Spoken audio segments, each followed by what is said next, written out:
It's all things Horned Frogs. Grab a drink and join us on tonight's Tailgate.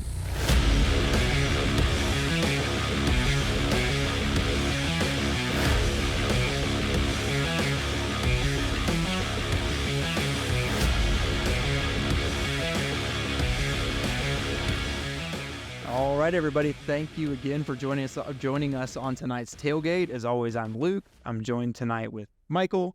And then we've got a guest with us with Frogs Insider. We've got Melissa Triebwasser. Melissa, how are you doing today? I am doing well. How are you guys? Doing well. Doing pretty good. Yeah. Doing pretty good. So we appreciate you having me on. Oh, yeah. Well, no, we appreciate you coming on. It's always fun to talk football in spring. Oh, yeah. Nothing much. Sure. Nothing a whole lot going on, but lots going on at the same time. When your team has yet to lose a game and you think you're a national title contender, this is my favorite time of year to talk about TCU for sure. All the hopes and dreams are, just out there, and you can just think about them and dream about them and then let them be dashed later on in life. Let's not get to that part. Yeah. We're still in Hope Springs Eternal season, and that's where I'd like to live for the next couple of months. That's perfect. Perfect. Well, the question that we like to ask kind of first off is just, how did you become a TCU fan? What was your TCU journey? I love this question. I love answering this question because I have kind of a unique story.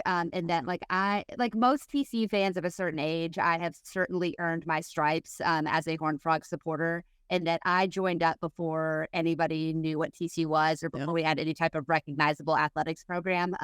My freshman year, and I don't want to admit what year this was, we were 1-10, and we tore down the goalpost and got pepper sprayed for beating SMU. And this is like heart of the death penalty, SMU. That tells you how down bad TCU football was. This is post breakup of the Southwest Conference, but prior to, I can't even remember what conference we were in back then.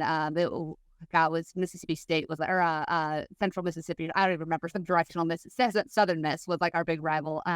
So I happened to be at TCU though also at the same time as a pretty well-known Horned Frog alum, LaDainian Tomlinson was playing. I was in the stadium for the 406 game when he broke what was then the single game record. And I've loved football my entire life. I grew up watching Notre Dame on Saturdays when most of my friends were watching Saturday morning cartoons, and was a kid in the heart of the 49ers dynasty in the 80s and 90s, big Steve Young fan, too, after Joe Montana. And so the sport I've always loved, and TCU was really, really bad at it during my undergrad years. And then we won the Sun Bowl.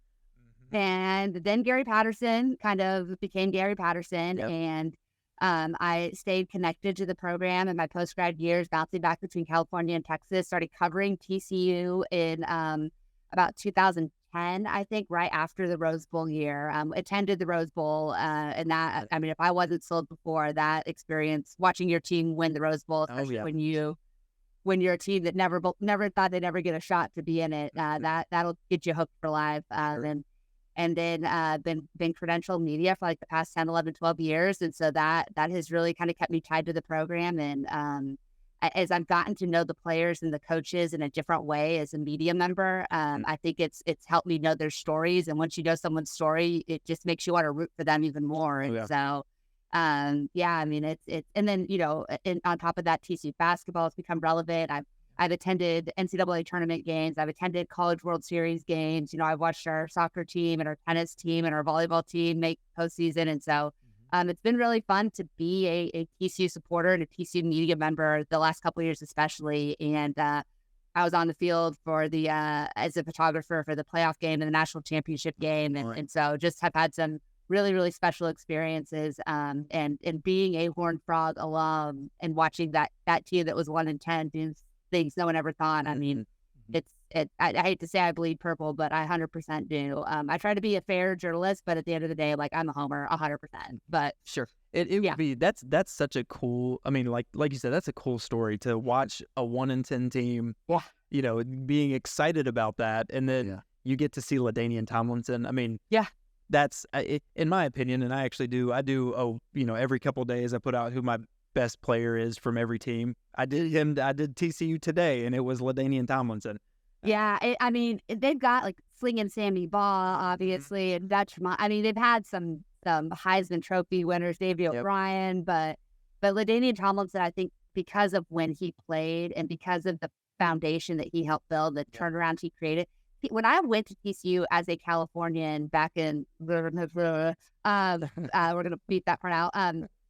No one from California went to TCU. I think I was one of 4 or 5 students in my class from the West Coast. And now I think the last numbers, there were something like 800 or 900 kids from California alone. And that kind of started with the Rose Bowl. And the Rose Bowl doesn't happen without the Sun Bowl. And the Sun Bowl, and the Big 12 invite doesn't happen without LaDainian Tomlinson and Gary Patterson. And so, I mean, he's a legend, not just for how great he was, but for the role he played in getting TCU to relevance. And then now he's a part of the board of trustees, and he's playing a huge part in keeping them relevant as we get ready for another round of realignment and hopefully not being on the outside looking in once again. For sure. Man, I didn't know he was on the board of trustees. That's really cool. Yeah. He's really stepped into a role of being a visible ambassador for TCU in a way that I don't think many of us thought, because he's not a limelight guy, but he did a lot of TV, and he's got kids. He's got kids in the area. He lives locally, and so he's really become a very normal presence around that campus, which has been really cool to see. That's awesome. Well, I know that last year after your playoff run a couple years ago, last year was a little bit more of a let's skip over that and just kind of get into what happened afterwards. Obviously, I think the big thing, like kind of starting off with some coaching, was the getting rid of Joe Gillespie, moving on from him, and then getting Andy Avalos. I think I'm saying that right. Avalos, Avalos, okay, like and then but I think kind of twofold. You get him as a defensive coordinator who did some really great things at Oregon, but you also brought in Ken Wilson, the linebackers coach, who, while he didn't do so hot at Nevada, he also was there at Oregon with him. So tell us a little bit about that and kind of what's going on, other things maybe that I didn't bring up with coaching, and just how that's looking. I think there's a couple interesting things about the coaching changes that Sonny Dykes did. I think when you think of Joe Gillespie, it's like when you are going on a blind date, everybody's talking about their personality first, and you're like, ugh. What's the not good thing, right? Not that not having a great personality is super important. That's all I have, so that's what we're going with. But or maybe a great personality. I don't know, that's to be determined. But I think everybody said, "Oh my God, Joe Gillespie, great guy, awesome mentor, great father figure, beloved by players." And but it wasn't working out at TCU on the field. Even in that magical 2022 run, that was a very, very opportunistic defense. They forced a ton of turnovers. They had a ton of pick sixes. And now those aren't luck necessarily. Turnovers, I think, are luck and bounce the ball to some degree, especially in a sport like football. But, he had guys in the right position to capitalize. But what we saw in 2023, I think, was more regression to the mean.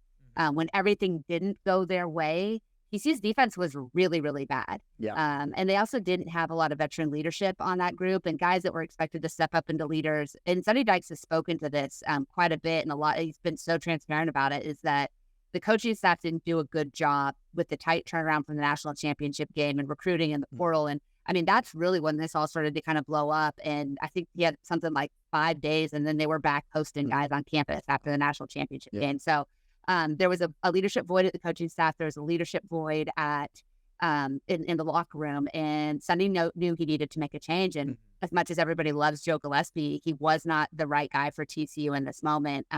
And not to say I don't think he'll be successful elsewhere, because I think he's a good coach, but it wasn't working. And so Sonny made a really tough decision to get rid of a guy he really respected, but he had to, because his seat's going to be warm this year. It's not going to be hot, but it's going to be a little bit warm. And what Andy Avalos brings, it's so interesting, because if you look at the assistant head coaches at your 2 primary positions, offensive coordinator, defensive coordinator, they both come with significant baggage.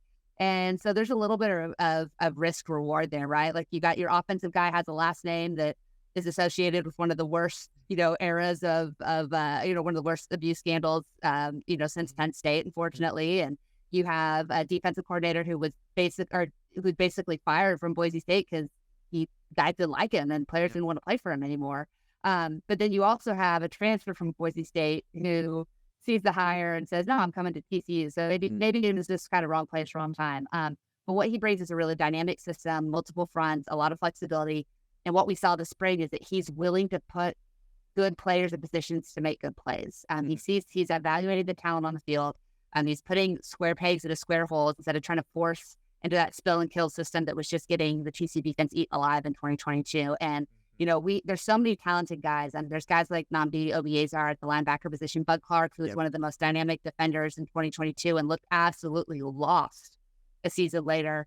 You've got a 5-star transfer from LSU that, everyone's been waiting for him just to stay healthy, but he's, they moved him to wide receiver a season ago, and you're just thinking, what in the heck is going on here? And it was just, there was so much forcing of the issue of trying to get guys to play positions or play in positions that didn't fit their natural skill set. And from the looks of things early, it looks like at the very least, Avalos recognizes, hey, this is what guys do well. I'm going to put guys in positions to do the things that they do well. I'm going to put pressure on the quarterback. The defense, the sack rate was just absolutely abysmal last year. And so if I do have some weaknesses in coverage, which is going to be a weakness for TCU, at least I'm making the quarterback make a quick decision and not leaving guys on islands for 3 seconds at a time. And I think that's, we saw everything kind of go right 2022, and we saw everything kind of go wrong in 2023. So it's a risk. It's a big swing by Sonny Dykes. It was a necessary move. And if it works, I think TCU could be in the mix to potentially make a Big 12 title game. If it doesn't, then Sonny Dykes, it might be his turn to look for a job after a year. There's not going to be a lot of patience in Fort Worth anymore, I think. Sure. Well, so you guys were pretty active in the transfer portal this year, like in comparison to some other big Power 5 teams. And it really looks like you guys did a pretty big overhaul of the defense. Was that partially just because of your changes at the coaching level, or was it something that you're like, we've got holes we have to fill, or we just need depth? And they're all in the secondary. Yeah, they signed something like 37 defensive backs, I think, if I remember correctly. And half of them have already left too, which is interesting as well. I think my answer is why not both? Sure. Right? There were clearly holes in this defense. There were talent gaps across the field. I saw them really exposed by a bad Colorado team in week 1, where it just looked like not only was the game plan ineffective, it was like, what's the game plan? They were lining up 8 yards off the line of scrimmage on 4th and 2. And that was one of the most I've watched a lot of really bad TCU football games. That one is probably in my top 12 all time of just terrible games because of how it should not have happened. And so I think, when you look at going from a 3-man front that Gillespie run to a 4-man, potentially sometimes 5-man, sometimes 3-man front that Avalos is going to do, you've got that kind of stud linebacker / safety kind of position that he runs. You need certain guys to fill that spot. And when you have a defensive line that's lost a lot of talent over the last couple of years and also has just been bad, you've got to go and find impact players, which is hard to do in the transfer portal. Sure. But I think what they've done from 2022 to 2023 to 2023 to 2024, there's been a real change in philosophy of going from highly recruited guys that didn't pan out at Power 5 schools to going to really productive guys, maybe at the G5 level, or that just weren't in good situations, that have proven themselves to be able to make plays, and hoping that they can make that adjustment level to play in a whatever we call it now, P4, I guess, conference. So the secondary you mentioned, it's all they're probably still going to be wearing tape on their helmets in the fall because I don't know who any of these guys are yet. But you've got a good mix of veterans who, guys like Bud Clark and some of the others that are back there. Trying to think who are the other guys that are still, there's not many. Abraham Kamara and Bud Clark, and I'm trying to think if there's anybody else. Channing Canada comes back. You've got a couple of young guys like Vernon Glover, but you have a lot of experienced guys that are going to be asked to step up a level. But if they do, and they can be competent, and the defensive line can raise some hay, have a chance to be good players.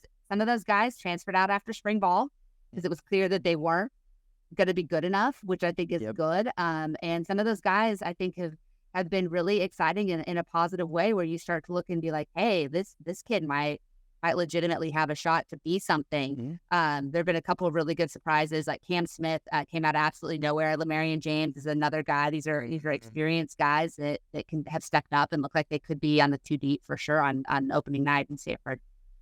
Yeah, one of the guys that I was really excited about, because, I guess I wasn't necessarily excited for you about, was the linebacker, Orb. or not Orb. Caleb Ellens Orr, right? Because as an Ohio State fan, I was kind of told me that before I knew this. Most of the time I leave that part out because most people like I like to think I'm one of those guys one of those Ohio State fans who I'm not I'm not a jerk. You're not the quintessential. I'm not the quintessential. I like to talk football, and I understand that we are not always the best. However, I really hated missing out on him because I really liked him. I think in that middle linebacker role, he's going to step in and do some great things for y'all. I think I'll be shocked if he's not a starter.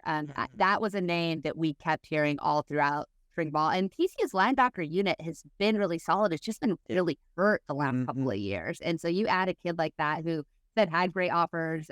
Ohio State we thought we were going to lose him for a little while. He's played at a really high level at a program where it's hard to be successful at Cal because of all the other issues at Cal. But I think he is going to be great. And I think that Avalos is really going to unleash him to do a lot of different things. And you're going to see him making plays all over the field. And he just brings not only the starting caliber linebacker, but he really brings depth to a group that should be the strength of that TCU defense. When you talk about guys like, Johnny Hodges hopefully getting healthy. I talked about Marcel Brooks, but I never said his name earlier, and what he can do in multiple positions that he can play. Shad Banks, Shad Banks returned kicks last year. If it just tells you like what is going on at TCU, Shad Banks, 6'3", 235-pound Shad Banks was returning kicks for TCU. So putting those guys back, Zachary Chapman looked so good before he got hurt. I mean that you're going to be able to run a lot of fresh bodies out in that linebacking core, and I think that's going to just be hell for opposing quarterbacks. Hopefully. Sure. I would hate to be on the other end of that special teams to see a guy like that coming at you after the kick. Yeah. Like that's just not fair. No thanks. Not fair at all. Yeah. So this is the time of the of our interview where we've come to the time of our interview where we ask you the wonderful question of what do you think is going to be? You can pick a homer pick if you want to, but what do you think is going to be your record? So the way too early. Way too early.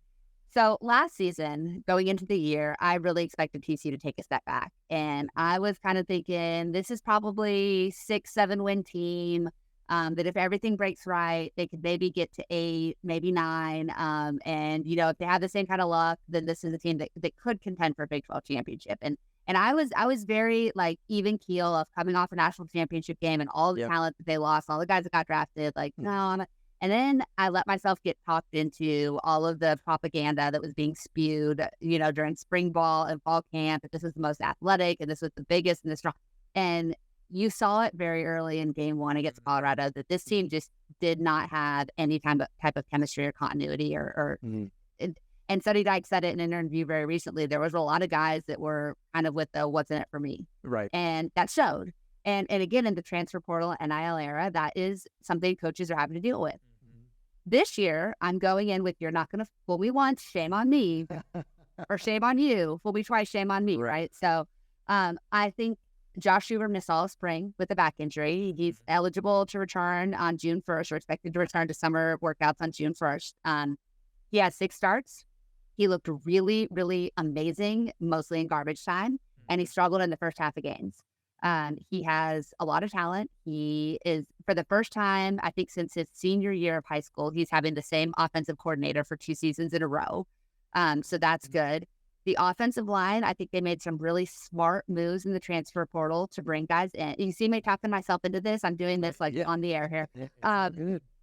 But I still have a lot of questions about it. The running game, Cam Cook, sounds like he's going to be an absolute stud, but has not taken any meaningful snaps in a college football game. So we'll see.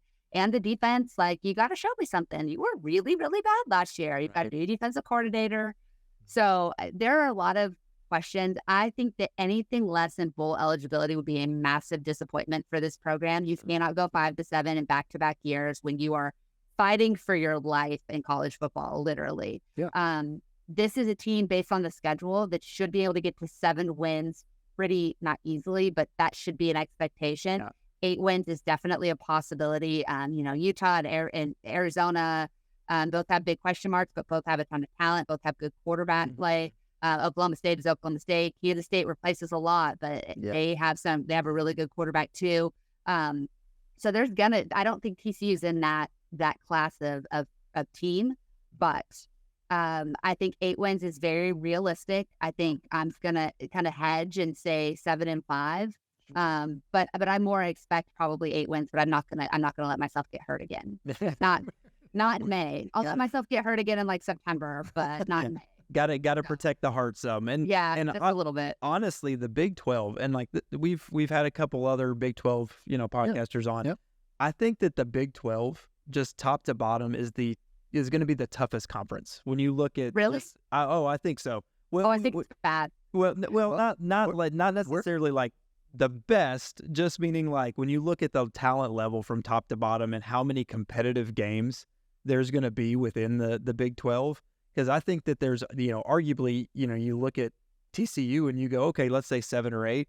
I think there's a path to them getting 9 or 10. I think when you look at any of the teams, you could argue almost any team in the Big 12, minus Colorado, that they're going to get, that they don't let Coach Prime hear you. Well, yeah, he keeps receipts, and I give him a lot of them. So, but I think that most of the teams in the Big 12, you could argue 10 to 11, and you could argue 6 to 5. Yeah, 6-5-4. So it's an interesting conference this year. Yeah, with the interviews that we've done so far, like we really just think, and the way that it's just kind of scoping out, the Big 12 just really looks like the most competitive conference. That's the better one.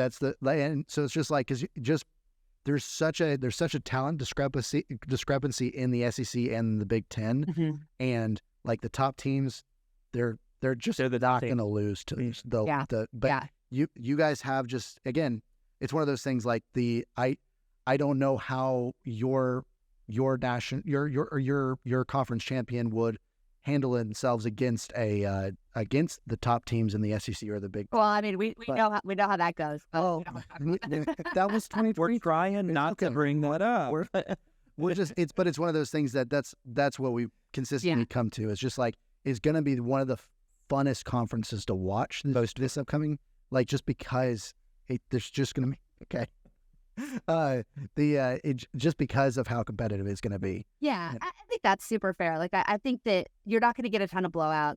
You've got teams like UCF that are going to be really hard to beat. I mean, like, listen, I'm not saying it just because I went to TCU, but like Baylor is probably going to be really, really bad. Like, that's a really bad football team. And Gary Patterson is assisting Baylor this year, so maybe that helps things. But they just don't have the talent. Like, that's probably your biggest talent gap right now. I think when you look at West Virginia and what they're capable of with Garrett Green coming back, you talk about Noah Fafita in Arizona.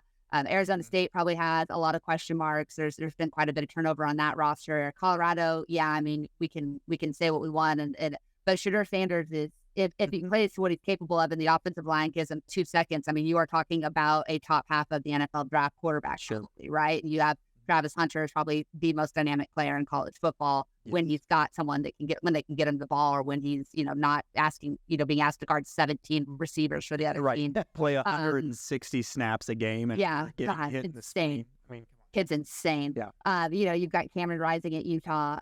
But after that, you have a lot of questions at quarterback. And that's really what this is going to come down to. And so this conference could be full of really, really fun, competitive football games. You're going to have, redshirt freshman quarterback at Kansas State competing against 75-year-old Alan Bowman at Oklahoma State. So there's going to be, there are some big question marks at the most important position, but you have some really good coaches. You have a lot of talent. You're going to have a lot of fun football. I think that Iowa State is going to take a step forward. I think Kansas, has some question marks, but I wouldn't bet against Lance Leopold. And I think that we're going to see, there's not, like you said, there's not a huge gap between the top and the bottom of this conference like there is the SEC or the Big Ten. I mean, there's not a Vanderbilt or I don't even know who I can use in the Big Ten right now, because there's so many to choose from. Northwestern. Yeah. Northwestern was actually there. Yeah. So I there's not going to be a lot of weeks off. But is the best team in the Big 12 going to be a real contender in the 12-team playoff? That's I don't know. I don't know. Maybe. Yeah. But I also feel like every year we get surprised. And when you're not riding the coattails of Texas and Oklahoma from a brand name standpoint, teams are really going to try to identify themselves. And so I think you're going to see everybody go all in and really try to make a statement this season. So I think that will make for some really compelling games. You're not going to not want to watch Big 12 football. I'll put it that way. Yeah. You also have no idea what you're going to get on a basis. So that should be fun.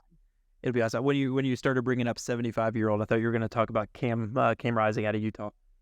He also is, but like Alan Bowman is probably the only quarterback older than Cam Rising. Cam Rising he's got to be on year 7, 6 or 7. Year 7. Yeah. I mean, when I had a chance to talk to Alan Bowman when TC played Michigan, the Fiesta Bowl, which we can all agree we can talk about that all night. But and that dude had more gray hair than me when I met him 2 years ago. So but honestly, like legitimately one of the greatest dudes on the planet. Like it's hard not to root for him. He's a wonderful human being. But yeah, he's very, very old. And because he got the starting job, Gundy's kid transferred, which I think is hilarious. So I love college football. It's just it 100% is. There's so many fun things to talk about and joke about in college football.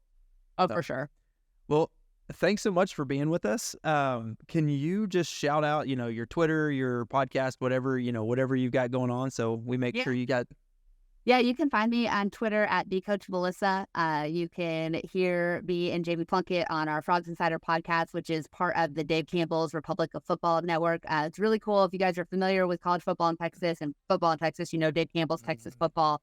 The Republic of Football Network has a podcast for every Division I team in the state of Texas. So really unique, really cool. Do a lot of crossover stuff in season. Jamie and I record pretty much every week, even this time of year when it can be hard to do. But covering baseball, basketball, football, all the good stuff. We have a lot of fun and hope people check it out. Yeah, awesome. Make sure you check it out, guys. Definitely. Well, awesome. Well, thank you so much for being on and taking your time, and we will enjoy seeing what TCU does this year. Hey, you and me both, man. I just, who knows? I'm just going to, it's whatever, Just ride the wave. And we'll go from there. There you go. All right. Well, thanks so much, and hope you have a good night, and we'll see you again. Yeah. Thanks for having me on. Yeah, thank you.